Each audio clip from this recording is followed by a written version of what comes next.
Good morning, boys and girls. This morning we're going to read a story called First Come the Zebra by Lynn Barash. Now, this story is a lot like the stories we've been reading. Can you think about the stories we've been reading? This Is Our House, A Weekend with Wendell. Yesterday we read another story about friendship, Horace, Morris, but mostly Dolores. What do all those stories have in common? Take a moment to think.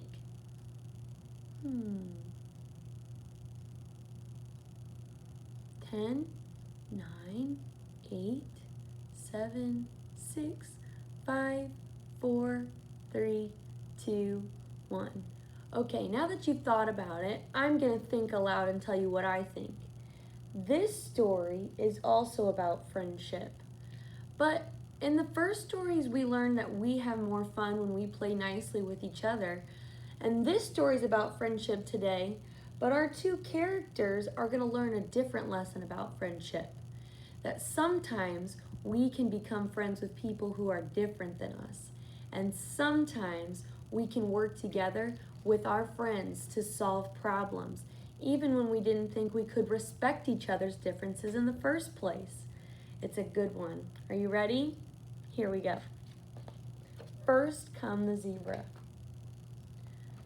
Here we have our title page.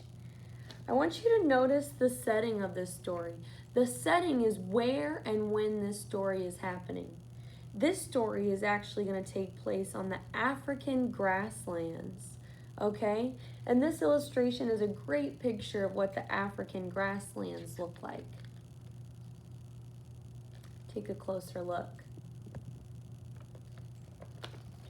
Oh, here's another beautiful picture of what the African grasslands look like. It looks a lot different than where we live, doesn't it? The sun is rising over the grassland in Kenya. Kenya is the country in Africa where this story takes place. The tall grass is lush and green after the long rainy season.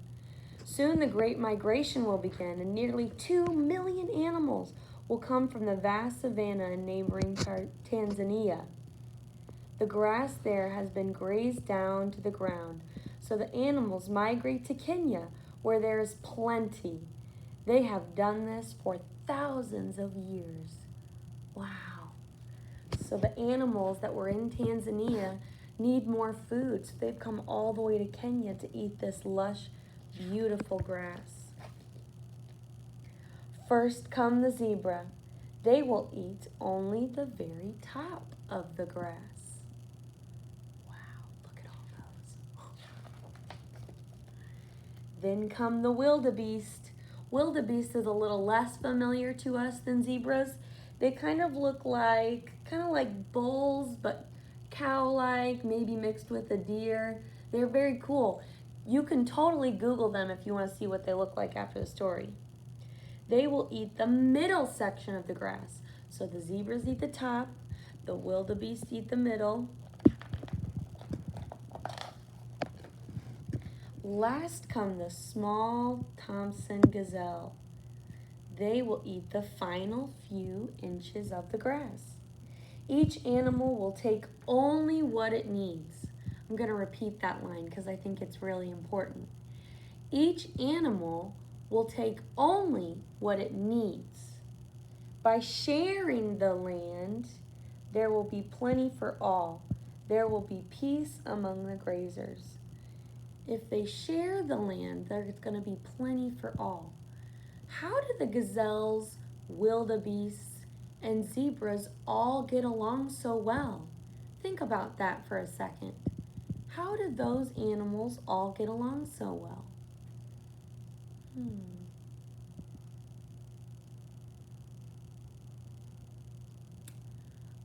Yes, they are able to share, and because they share, they get along peacefully. Let's keep reading.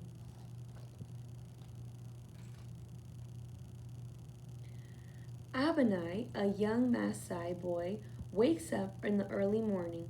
He drinks a cup of milk for breakfast and goes outside. He is ready to take the cattle out to graze for the day. Cattle are the wealth of the Maasai. They are the source of food and money.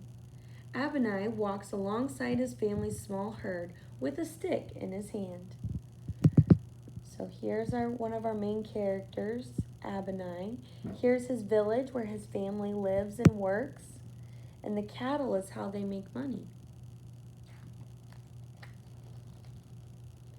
Ahead of him, Abinai sees a small roadside stall filled with fruit and vegetables from a Kikuyu farm. He has not seen this stall before today. It tells him there is a new farm nearby. A Kikuyu boy, about the same age as Abinai, is tending the stall. So there's a new place where there's fruit and vegetables being sold that Abinai hasn't seen before. So he knows there's a new farm near them. Abinai calls out, this is in a different language, so I'm going to try my best, okay? Jina langu ni Abinai. Jina lako ni nani? My name is Abinai. Who are you? That translated what he said. So when he said that in his native tongue, he was saying, my name is Abinai. Who are you? The answer comes quickly. Jina langu ni Hake. My name is Haki. He knows that the Kikuyu farms are planted on grassland that the Maasai also need for their cattle to graze. Without thinking, Abinai repeats what he has heard the others say. So what that means is that the place where Abinai needs to herd his cattle is also land that our new friend Haki needs to farm. They both need the same land. Without thinking, Abinai repeats what he's heard other adults say. You destroy our land, Abinai shouts at Haki. How dare you say that to me, answers Haki. You sleep in a hut with your cows. Abinai is furious. Oh, you crawl in the dirt, he yells. All the while, Abinai is walking closer and closer to the stall.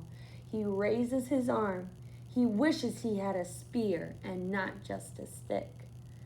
Oh man, why do you think that these two are being rude to each other even though they've never met before?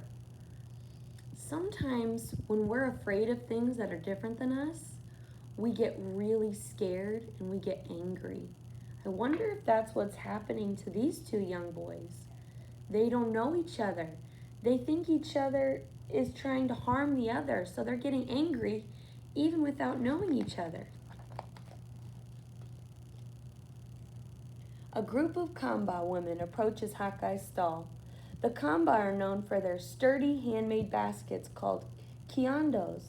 The women have come to trade their baskets for some of Hakai's fruits and vegetables. He turns away from Abinai to attend to his business. As the women are busy unpacking the baskets, a mother puts her baby on the ground to play. The baby is happy to be free. He wanders towards the tall grass. A short distance away, 3 warthogs are rooting in the grass for their favorite plants to eat. Abinai sees them. He knows that warthogs will attack anything that goes into their territory, so the baby might be in danger. Suddenly, Abinai notices the baby toddling towards the animals. He cannot run over and lift the baby out of danger without risking both his life and the baby's. If he could distract the warthogs, someone else could grab the baby. There is no time to lose. So right now, it seems the baby is in danger. Can you wonder what Abinai is going to do? Take a moment and make a prediction or a guess about what you think he's going to have to do to help the baby.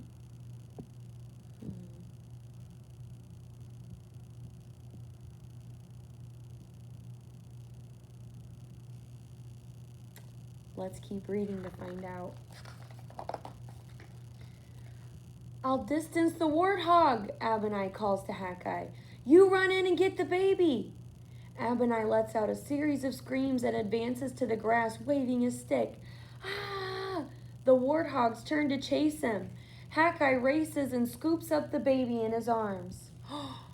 So Abinai distracted the warthogs while Haki saved the baby. The warthogs grunt and snort loudly as they run after Abinai. The combo women hear the commotion, and the baby's mother realizes her child is gone. After a moment, Hawkeye appears. The mother reaches out and takes her baby from him, a grateful smile on her face. Then Hawkeye grabs several pieces of firewood from under his stall and chases the warthogs, throwing the sticks as he runs. The warthogs gallop off into the bush. Abinai breathes a sigh of relief. Oh. The baby is safe. Abinai and Hawkeye are safe.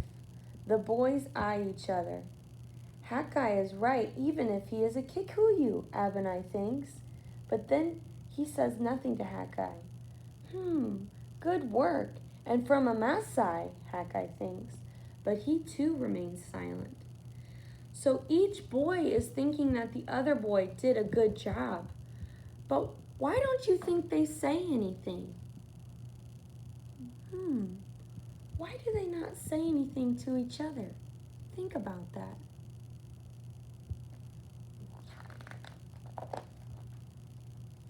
I wonder if they don't say anything because they're nervous. They're nervous that they think something differently than they were told. The adults have been telling them that they can't get along, but they are getting along. So maybe they're nervous about learning something different than what they've known before. The next day, and for many days after, Abinai leads his cattle within sight of Hawkeye's stall. Abinai is curious about the boy, but he's still reluctant to speak to Hawkeye. Hawkeye is curious too, and he begins to look forward to seeing Abinai and his cattle nearby.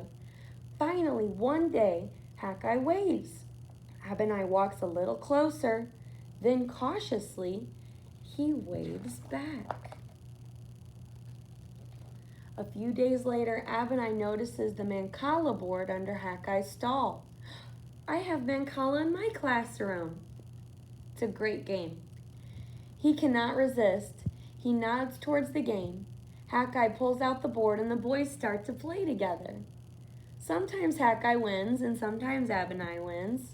One day, toward the end of a close game, Abinai says with a grin, "See, I am smarter than you." "No, me," says Hawkeye. "No, me," says Abinai. The boys laugh, and slowly they've come to know each other. They have become friends. Soon an idea takes shape. What if I give you some of our fruit and vegetables in exchange for some of your cow's milk, says Hawkeye. Abinai thinks for a few moments.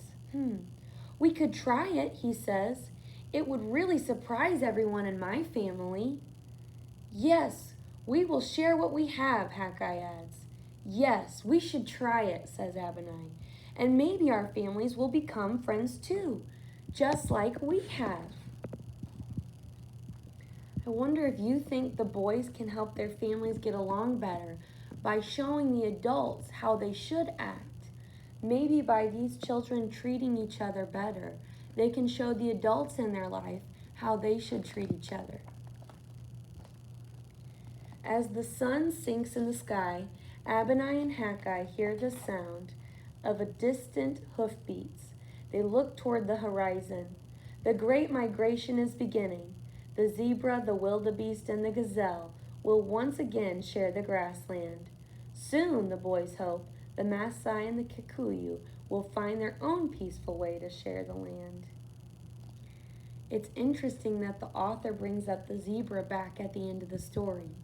Do you remember the zebra, the gazelle, and the wildebeest? They got along because they could share the land, and it brought peace to them. I wonder if the author's talking about it again to make us think that the boys are going to teach the adults in their life how to share and be respectful of each other's differences so they can live in peace as well. So here in the back, there's a map. We have the continent of Africa, but then we have the country of Kenya, and it shows us the great migration from Tanzania to Kenya. Very cool. Thanks for reading this book with me, guys. For independent work, here's what I want you to do. You are going to write a note to a friend. Pick any friend you want. Think of one now. I'm going to give you 10 seconds. 10, 9, 8, 7, 6.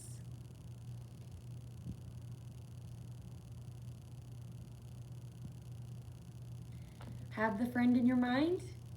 Good. Now you're going to write that friend a note about a recommendation for this book.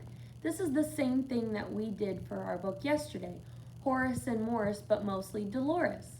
I want you to write a note to a friend telling them whether or not they should read this book. Should they read it or should they not read it? And tell them why.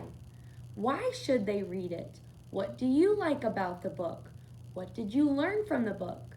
If they shouldn't read it, what did you not like? What do you wish was different? Please take time during Language Arts Independent Work to do that note. See you guys soon.